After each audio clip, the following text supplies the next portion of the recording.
লেখাপড়া তো খালি মাদ্রাসা না, স্কুলে যারা পড়ে ভার্সিটিতে ভর্তি হইতে পারতেছে না, কলেজে ভর্তি হইতে পারতেছে না। আমি তো ভর্তি করা পারবো না। এক্ষণ এই যে এইভাবে এক্ষণই পকেটে হাত দিয়া এক্ষণই তাড়াতাড়ি করে টাকা বাড়াও, ছেলেরে ভর্তি করো। সংখ্যার দরকার নেই, অসংখ্য অগণিত মানুষের সেবা হইতেছে। আর এই যে প্রতিদিন ফকির রাইতাছে, আব্বা আমি চিকিৎসা করতে না, নজর দুস্থ ছেলে মেয়েদের ব্যাপারে, অর্থাৎ গরিব দুঃখী মানুষ যারা লেখাপড়া করতে পারে না, এটা ওনার এই যে আমাদের এখানে মক্তব চালু আছে। দেখেন আমরা এখানে মক্তবে কোনো টাকা পয়সা নেই না, একদম বাচ্চাদেরকে ফ্রি কোরআন শরীফ, ফ্রি কোরআন, ফ্রি শিক্ষক, যত কিছু আছে এভরিথিং সকল কিছু আমরা ফ্রি করে দিছি।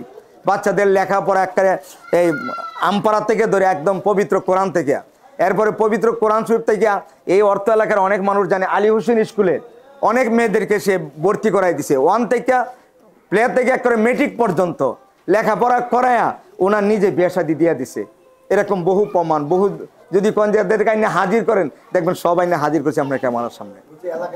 হ্যাঁ, লেখাপড়া তো খালি মাদ্রাসা না, স্কুলে যারা পড়ে ভার্সিটিতে ভর্তি হইতে পারতেছে না, কলেজে ভর্তি হইতে পারতেছে না।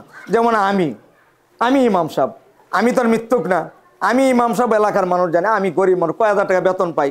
তা আমি আমার বড় ছেলের যখন কলেজে ভর্তি করবো, আমি কইছি আব্বা আমার ছেলের ভর্তি করলে তো আব্বা 12-15 হাজার টাকা লাগে, আমি তো ভর্তি করা আব্বা পারবো না।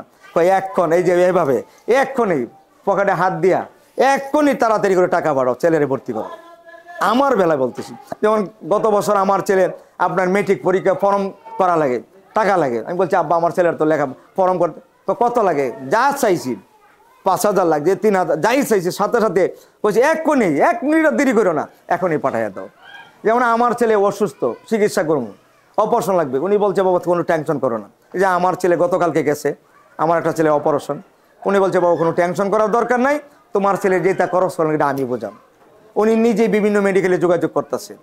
এরকম হাজার হাজার প্রমাণ আছে,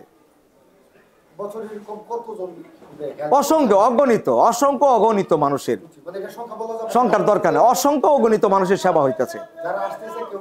আর এই যে প্রতিদিন ফকির রাইতাছে, আব্বা আমি চিকিৎসা করতে না, নজর